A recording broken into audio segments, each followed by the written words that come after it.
Hadirin ma'asyiral muslimin yang dirahmati Allah Subhanahu wa taala, dari mimbar yang mulia ini pula Al-Fakir Khatib berwasiat, marilah kita senantiasa tingkatkan ketakwaan kita kepada Allah Subhanahu wa taala. Takwa adalah imtitsalu awamirillahi wa tajtinabun nawahihi. Takwa adalah menjalankan segala perintah Allah dan menjauhi segala larangannya. Maka konsekuensi keimanan kita adalah menjalankan segala perintah Allah dan menjauhi segala larangannya. Dengan kata lain, ini adalah merupakan implementasi dari surat Al-Baqarah ayat 208. Allah Subhanahu wa taala berfirman, "Ya ayyuhalladzina amanu udkhulu fis silmi kafah wa la tattabi'u khutuwatis syaitan innahu lakum aduwwum mubin." Wahai orang-orang yang beriman, masuklah kalian ke dalam Islam itu secara utuh, secara kafah, secara keseluruhan. Wala tattabi'u khutuwatis syaitan. Janganlah engkau ikuti langkah-langkah syaitan. Innahu lakum aduwwum mubin. Sesungguhnya setan itu adalah musuh kalian yang nyata. Dalam penjelasan para ulama, makna kata kafah di sini mengandung arti bahwa kita harus menerima seluruh ajaran-ajaran Islam.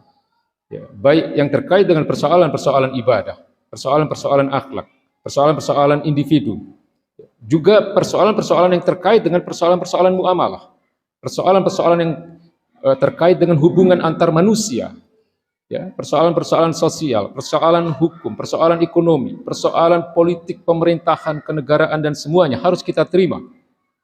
Jadi ini di satu sisi makna kafah yang dijelaskan oleh Imam Al-Qurtubi ketika beliau menjelaskan tentang ayat ini.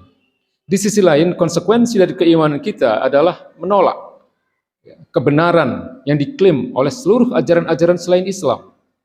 Ya, jadi ini adalah konsekuensi keimanan kita, menerima seluruh ajaran-ajaran Islam dan menolak seluruh ajaran-ajaran selain Islam. Hadirin ma'asyiral muslimin yang dirahmati Allah Subhanahu wa taala. Di satu sisi, kita memang harus bersyukur sebagai seorang muslim. Agama kita ini adalah agama yang sempurna. Allah katakan, "Al-yauma akmaltu lakum dinakum wa atmamtu alaikum nikmati wa raditu lakumul Islam madina." Pada hari ini telah aku sempurnakan bagi kalian agama kalian dan telah aku cukupkan bagi kalian nikmatku dan telah aku ridhoi Islam sebagai agamamu. Ya. Di sisi lain kita juga harus bersyukur bahwa Islamlah satu-satunya agama yang sesuai dengan fitrah manusia. Islamlah agama yang benar karena turun dari zat yang maha benar. Kemudian kita juga harus bersyukur bahwa kita mempunyai uswah yang jelas. Kita mempunyai suri tauladan yang jelas, yang segala ucapannya, segala perbuatan dan perilakunya, serta segala persetujuan beliau terhadap apa yang dilakukan oleh para sahabat, semua itu bisa menjadi sumber hukum setelah Al-Quranul Karim. Jadi agama ini sudah sangat jelas, ya, bagaimana harus diterapkan karena kita mempunyai uswah yang jelas. Tidak ada agama yang sesempurna ini, ya. Tidak ada agama yang sesempurna Islam, ya. Maka wujud dari syukur kita terhadap keislaman kita ini adalah yang terkait juga dengan konsekuensi keimanan kita adalah menjalankan seluruh aturan-aturan Islam, menjalankan kewajiban kita sebagai seorang muslim yang seharusnya menerima seluruh ajaran-ajaran Islam dan menolak ajaran-ajaran selain Islam.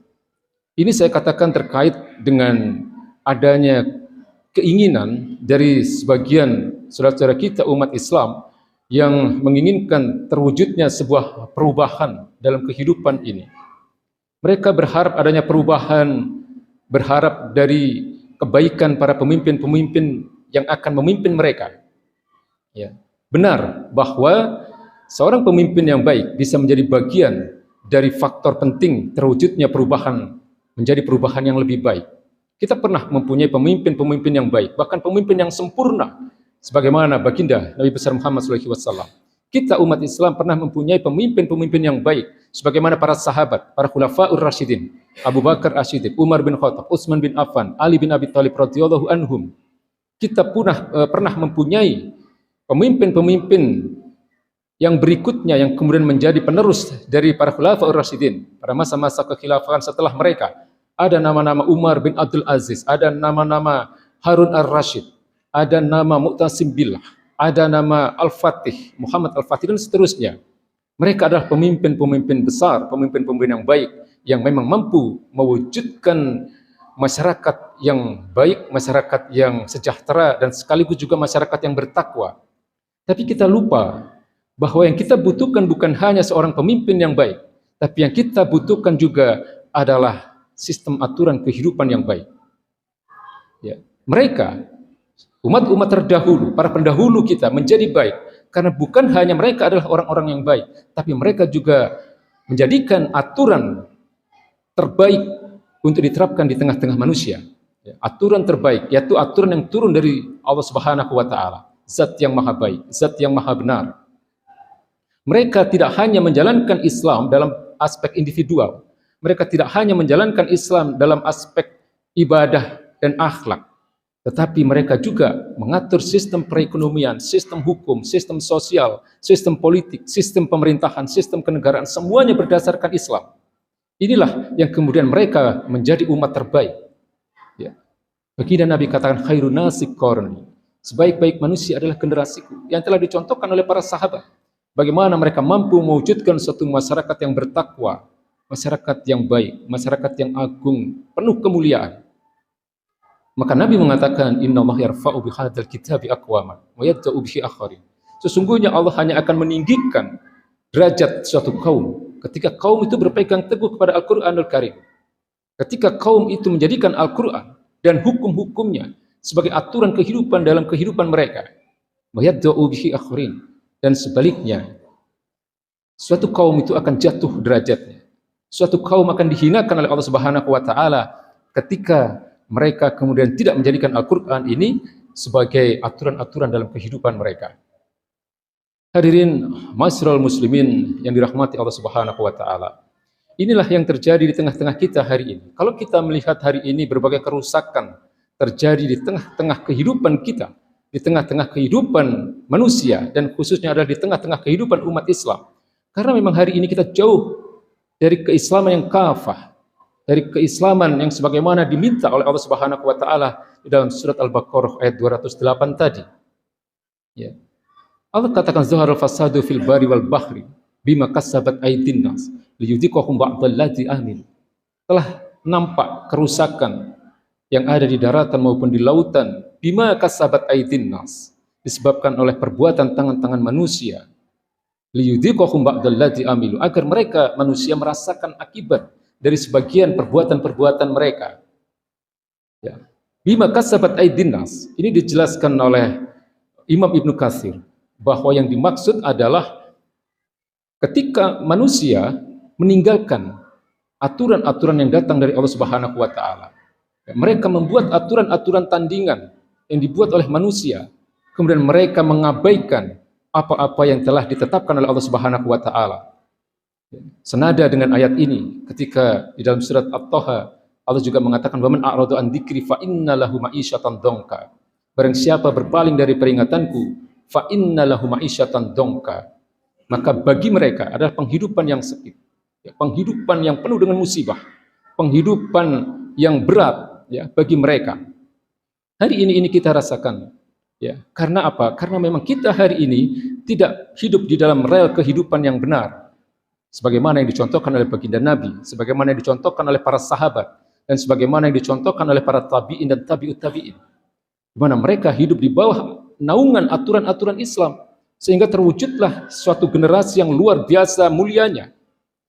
Sehingga Nabi mengatakan, khairun nasi qarni, sebaik-baik manusia adalah generasiku. Maksudnya adalah generasi para sahabat. Tsummal ladzina yalunahum, kemudian generasi sesudah mereka, yaitu generasi tabi'in. Tsummal ladzina yalunahum, kemudian generasi setelah mereka lagi, yaitu generasi para tabi'ut tabi'in.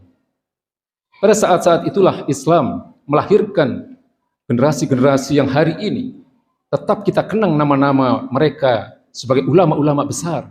Kalau kita mengenal nama-nama para imam mazhab misalnya, ya, yang hari ini nama-nama mereka tetap dikenang, dan bagaimana ijtihad-ijtihad mereka, pemikiran-pemikiran mereka menjadi panduan kita dalam beribadah, dan juga dalam persoalan-persoalan fikih, dalam persoalan-persoalan muamalah. Ya. Imam Hanafi, Imam Maliki, Imam Syafi'i, ya, kemudian Imam Hambali. Orang-orang seperti itu hanya hadir atau hanya dilahirkan oleh suatu sistem kehidupan yang diatur oleh Islam.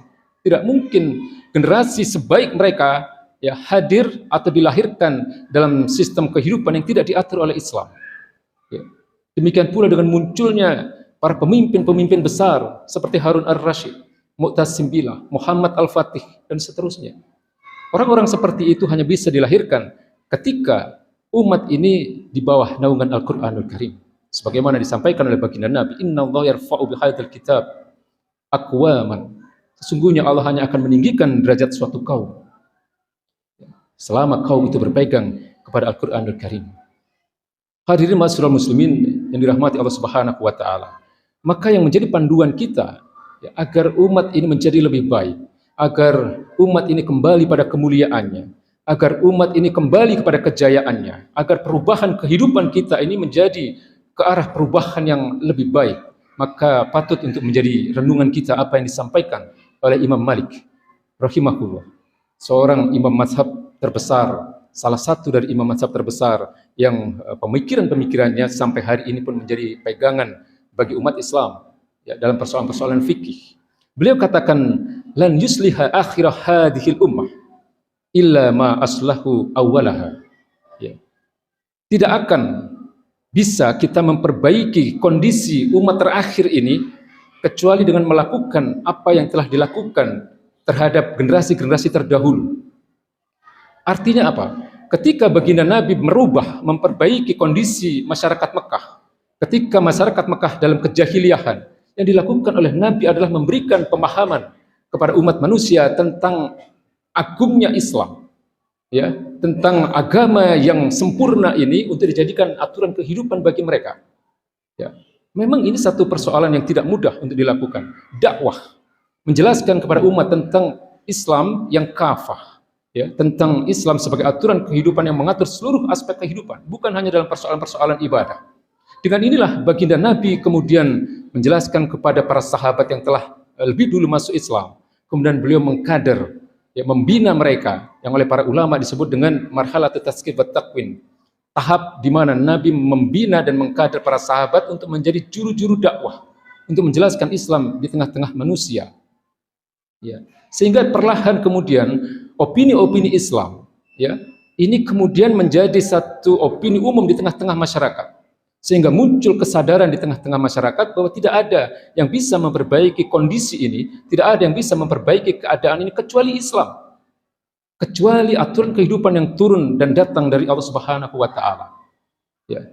Nabi melakukan ini dengan luar biasa bersama beberapa sahabat yang merupakan as-sabiqun al-awwalun. Para sahabat yang telah lebih dulu masuk Islam dengan berbagai tantangan, dengan berbagai resiko. Ya. Kemudian dari mereka banyak sekali yang mengalami penyiksaan, sebagaimana Bilal bin Rabah, sebagaimana Ammar bin Yasir.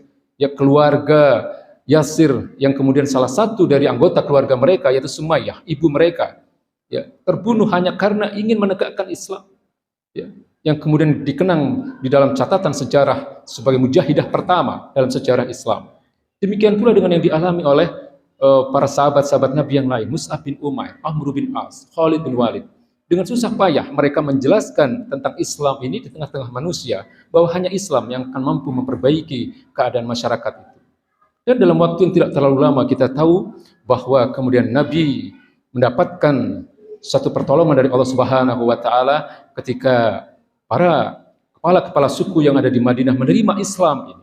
Pemimpin-pemimpin Madinah menerima Islam, ya, sehingga kemudian dengan perlindungan para kepala suku ini, Nabi menerapkan Islam itu di tengah-tengah masyarakat, di tengah-tengah umat manusia, khususnya adalah di tengah-tengah masyarakat Madinah, yang pada awalnya masyarakat Islam hanya terdiri dari 40%, yang 60% adalah orang-orang Yahudi dan Nasrani, yang kemudian dengan melihat keagungan Islam sebagai aturan kehidupan yang mengatur seluruh aspek kehidupan manusia, ya, mereka berbondong-bondong masuk Islam. Hingga hari ini hampir tidak ada satupun, ya, orang-orang yang tidak beragama Islam di sana. Hadirin ma'asyiral muslimin yang dimuliakan Allah Subhanahu wa taala, maka sebagai bagian akhir dari khutbah ini patut untuk Al-Fakir sampaikan bahwa kehidupan ini hanya akan menjadi mulia, hanya akan menjadi agung, bukan hanya di dunia tapi juga di hadapan Allah Subhanahu wa taala ketika kita kembali kepada Islam, ya, mengatur kehidupan ini baik dalam persoalan-persoalan individu, ya, dalam persoalan ibadah, dalam persoalan akhlak, termasuk juga dalam persoalan-persoalan muamalah. Dan itu menjadi tanggung jawab kita semua, menjadi tanggung jawab seluruh umat Islam, ya, dengan melihat situasi hari ini di mana umat Islam terpinggirkan, di mana umat Islam terzalimi, di mana umat Islam termarginalkan, padahal kita mayoritas. Ya, untuk bagi kita ini ada satu kewajiban untuk menyeru kepada sesama umat Islam. Hanya Islam yang mampu menyelamatkan kita. Ud'u ila sabili rabbika bil hikmah wa mau'izatil hasanah. Ya, wajadilhum billati hiya ahsan. Serulah manusia itu untuk kembali kepada jalan Tuhanmu. Ya, bil hikmah, dengan bahasa-bahasa yang baik. Ya, wa mau'izatil hasanah, dengan nasihat-nasihat yang bijaksana. Ya, wajadilhum billati hiya ahsan. Dan jika diperlukan, kita perlu berdiskusi untuk menjelaskan tentang Islam ini, untuk sebagai satu solusi, ya, jalan keluar untuk menyelesaikan berbagai persoalan yang membelit umat ini. Ya, hari ini kita harus akui kita ada dalam kesulitan dalam berbagai aspeknya. Ya, sehingga inilah yang seharusnya kita lakukan agar kita memperoleh keadilan hukum, agar umat ini kembali menikmati kesejahteraannya. Dan yang terpenting adalah bahwa akan terciptanya masyarakat yang bertakwa itu hanya ketika Islam ini diterapkan dalam seluruh aspek kehidupan. Hadirin ma'asyiral muslimin yang dirahmati Allah Subhanahu wa taala, sebagai bagian akhir dari khutbah ini saya ingin menyampaikan satu ayat di mana Allah Subhanahu wa taala berfirman, wala talbisul haqqo bil batil wa taqtumul haqqo wa antum ta'lamun. Janganlah engkau campur adukkan yang hak dan yang batil itu, sementara kalian tahu yang mana yang hak, yang mana yang batil. Ayat ini sebenarnya ditujukan kepada para pengikut Nabi Musa, ya, para pemegang kitab Taurat, yang dimana mereka seringkali mencampur adukkan yang baik dan yang batil. Ya, hari ini kita sedang melakukan itu. Banyak sekali umat Islam ini tidak memegang Islam itu secara utuh. Ya, kita harus katakan bahwa sebagian besar umat Islam tidak memiliki pemahaman Islam yang benar. Di sisi lain, mereka banyak sekali menerima pandangan-pandangan hidup, pemikiran-pemikiran yang justru dirancang oleh orang-orang yang tidak menyukai Islam, oleh musuh-musuh Islam, sehingga campur aduk, tidak jelas mana yang benar dan mana yang salah. Semoga Allah segera berikan hidayah kepada kita, semoga Allah berikan pertolongan kepada kita agar umat ini kembali kepada kemuliaannya, dan agar agama Allah yang benar-benar merupakan pegangan kita dalam kehidupan ini tegak di atas muka bumi ini sebagaimana yang disampaikan oleh Allah Subhanahu wa taala, "Wallazi arsala rasulahu bil huda wa dinil haqq liyuzhirahu 'ala ad-din kullih walau karihal musyrikun." Dialah Allah Subhanahu wa taala yang telah mengutus hambanya, yang mengutus rasulnya bidinil haq, dengan agama yang benar ini, yuzhirahu 'ala ad-din kullih, untuk dimenangkannya terhadap semua kaum yang lain, semua agama yang lain, semua ideologi yang lain, walau karihal musyrikun, meskipun orang-orang musyrik itu tidak menyukainya.